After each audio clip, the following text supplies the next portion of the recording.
West African leaders will meet on Thursday to discuss the crisis in Niger after the country's military rulers defied a deadline to reinstate ousted President Mohamed Bazoum. The summit, which will be held in Abuja, is expected to discuss using force to return Niger to constitutional democracy. For more on this now, we're joined by Ajek Mangut, who is our SABC News correspondent. Thank you so much for your time. What can we expect from tomorrow's meeting? Well, we do expect the West African leaders to take the next step of action in pressuring the military junta in Niger to restore constitutional order in the country.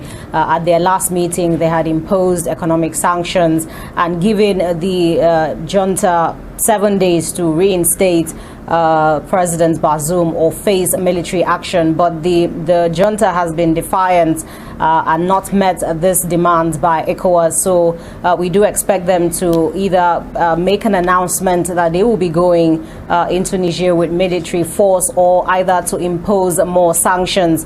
The defense chiefs of ECOWAS met last Friday, and they rolled out plans, in terms of how many troops they are likely to send into Niger if ECOWAS decides to go in with military intervention. So these are some of the things that we expect at tomorrow's meeting.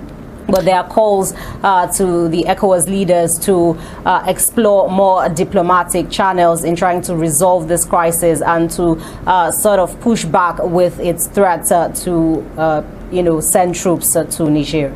And one of the things, of course, that we've seen here is that the ECOWAS itself is also, the credibility is at stake right now, because we've seen similar incidents and situations of overthrowing unfolding in various other parts of the continent. And they've been looked at as being, a body that is without teeth. But it looks like right now they are set to redeem their credibility, if it's anything to go by the tough talk that we've seen from them.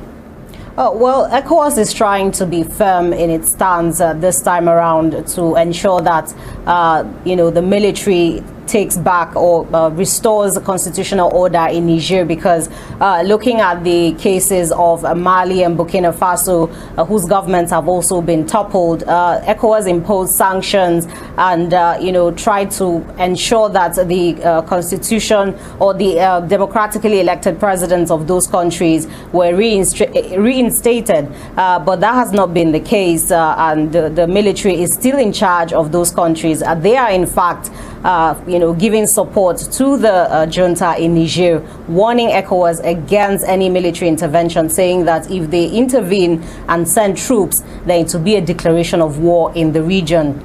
And so ECOWAS is sort of in a tight corner at this point, because it's not just dealing with the military in Niger, it's also dealing with the military in Mali and Burkina Faso, who have expressed their support for the junta. And that was not the case when Mali and Burkina Faso had their coups in 2020 and 2022. And, as you've said a little earlier on, and really quite a lot of talk around the exploring of diplomatic, avenues in order to be able to resolve what is going on there. But what are they saying about this? Is ECOWAS even exploring this particular avenue, given some of the sanctions that are already at play? Yes, indeed. ECOWAS has said that military intervention is actually going to be a last resort. They've sent a number of delegations to Niger, but the military junta there has been defiant.